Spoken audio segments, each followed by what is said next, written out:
Welcome to the Kegel Show, ladies and gentlemen. My name is Don Agent, and I will be your host. To my left is a buddy of mine from Storm Nation, Ralph Solan. How are you doing, sir? Hey, Don. Great. Thank you for joining us out here. We'd like to give a shout out today to the Donovan family out in Russell, Kansas. Kyle, Harley, Austin, and Kelly. Hope you all had a wonderful holidays, and hope you're staying warm out there. Ralph, it seems like the trade show circuit literally just ended for us, and now we're going to turn the corner and be right back into Bowl Expo again. Obviously you travel extensively with Storm. How many days you think you're out a year and away from your family?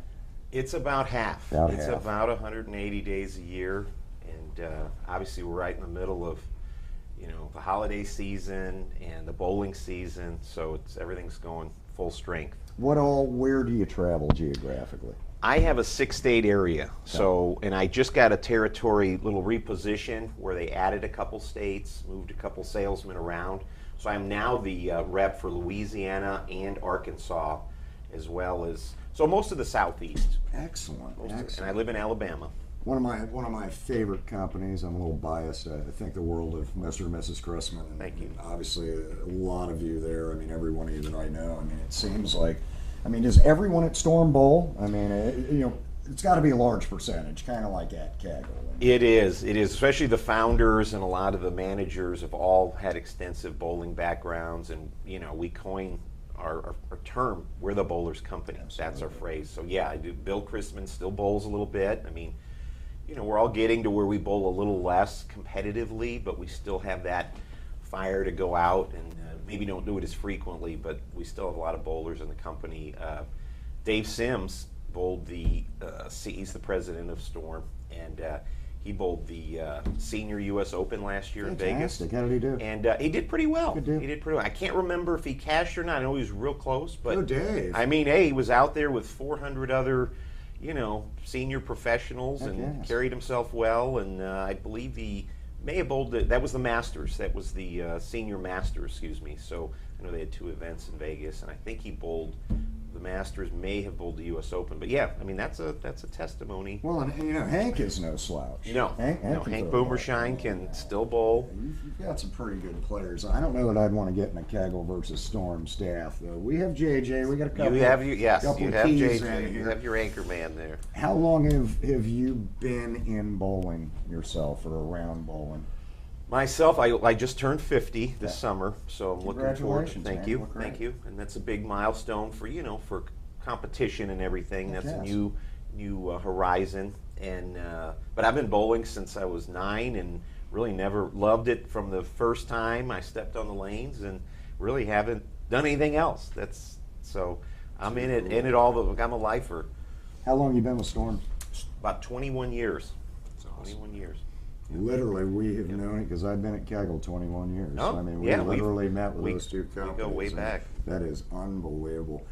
One of the things that I think is very cool that I started to see years ago, and really started seeing this international because I was traveling more so than domestically, but you guys have got something you travel around with called the Matchmaker Days, which, in my opinion, is a pretty cool thing. It allows people to actually go in there and demo a ball before they're not cheap, before they're pulling the trigger and paying a price, and maybe they get something that, wow, they didn't look I was looking for.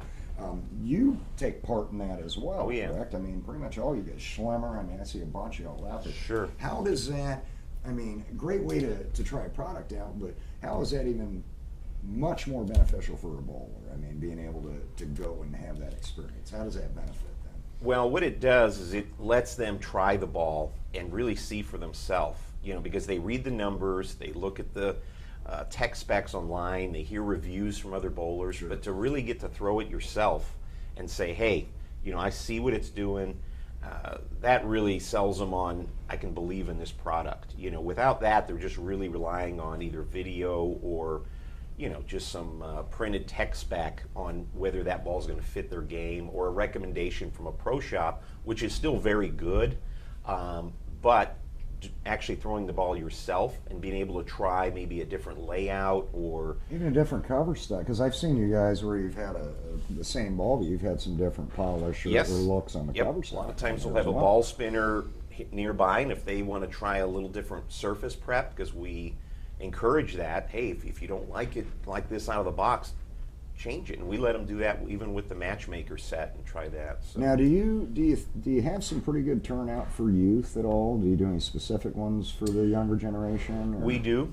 and Florida is known for a lot of big youth programs. Absolutely. And very near here that where the coach may call me and we may set something up with just a youth group. In Tampa, a few months ago, we had almost 30 kids come in. That's fantastic. On a sport condition, and so they were really enthusiastic. Well, that's the other trying. thing, because I mean, for youth at that level, I mean, how you're going to drill or match up on the house pattern is going to be totally different than what you're going to be on a sport. So getting to try that equipment in that environment, right, is a fantastic deal in itself.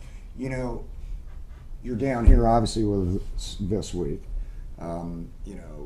Were you just passing through territory? Did you come down for the camp? I mean, kind of what happened on that? Well, I wanted to point out too that I'm one of the RSMs. There's 7 RSMs, which is a regional sales manager, and we handle, just in case anybody out there wants to set up a matchmaker event. You may be out in a different part of the country.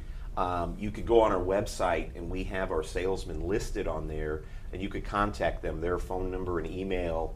So typically a pro shop would set that up. But that's fantastic. I'm here with the holiday camp that they do every year. It's fantastic. We got Pete Weber engaging with the bowlers and learning from all your great coaching staff. So I'm here doing a 2-day matchmaker as well. We've got the new High Road Nano, the Intense, new Roto Grip. How many balls did you bring down there when I went through? It's about 60 to 70, and we're actually even drilling a few more as we go, because there's a lot of new product around the corner as well into the new year. So to me, I see this being real beneficial as well from a parenting standpoint. This is once again cost of the investment. Right. I mean, it's not like, hey, you only need 2 balls anymore. If you're going to go be competitive, you might need a $600 or $700 investment for an arsenal. So sure. Much, and I would suggest if centers have this opportunity to take advantage of this, because anywhere I've ever been and seen this, it's gone gangbusters. So I just think it's a really cool program all the way around. What do you see personally that would be different? I don't mean a good or bad difference, but something that really sticks out in your head, different between the youth bowlers today versus 25 years ago. What do you think is one of the, even you can go maybe a top 3, one may be difficult to pick. Yeah, that's a great question. Because I did bowl a lot of youth, growing up, obviously, and I think the biggest difference, and we see a lot of the kids in the matchmaker program, a lot more two-handers, Definitely a lot more, and a lot of them are going back to understanding that throw the ball a little straighter. I think for a while there was a trend to hook the whole lane. That's it. And now they're realizing, and Storm's also been, seeing that trend, is they need urethane equipment now, better urethane equipment, because control in the pocket's more important. But on another standpoint, I think there's more of a, we've gotten away from fundamentals at times. In other words, we're not teaching as much now. In other words, style isn't as important. It's kind of a little more of a freestyle nature we have. Sure. Like, hey, if it works for you, do it. So I do see sometimes where the youth would benefit from maybe a little more instruction and coaching, because we have that, but it's only for those that really seek it out. It's not widely available. We're in geographical pockets. Exactly. Where 25 years ago, I think more people were structured with fundamentals, and they was encouraged, and the youth would actually,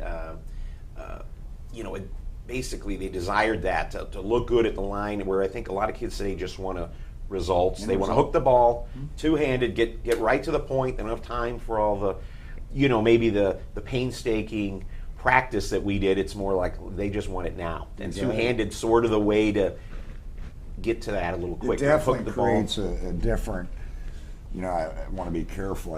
I don't want to say an advantage, but in certain situations it definitely does, whether it's from a pin carry related standpoint or how to attack the pattern in an area that maybe nobody else can play.